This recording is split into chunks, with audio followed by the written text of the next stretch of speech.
tähistame vanavanemate päeva. Vanavanemate päeva tähistatakse septembrikuu 2. pühapäeval.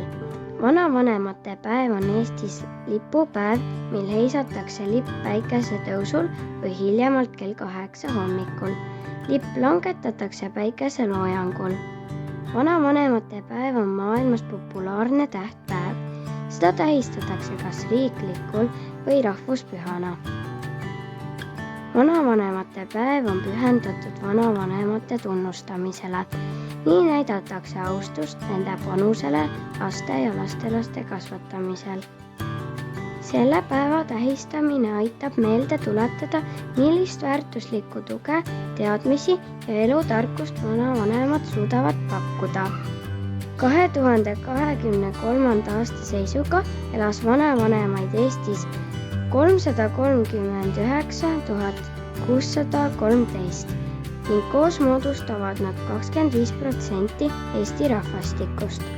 Keskmine vanaema on 68 aastat vana ja keskmine vanaisa on 66 aastat vana. Vanavanemate päevaks kingitakse tavaliselt lilli ja lapsed joonistavad kaardid. Minnakse vanavanematele külla ja peetakse neid meeles.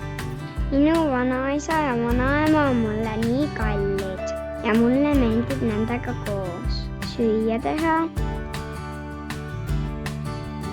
rannas käia, uusi asju õppida, pargis jalutada, mängida, raamatuid vaadata, kallistada ja lihtsalt koos toredalt aega veeta. Sest minu vanavanemad on mulle nii kallid ja ma soovin neile head vanavanemat.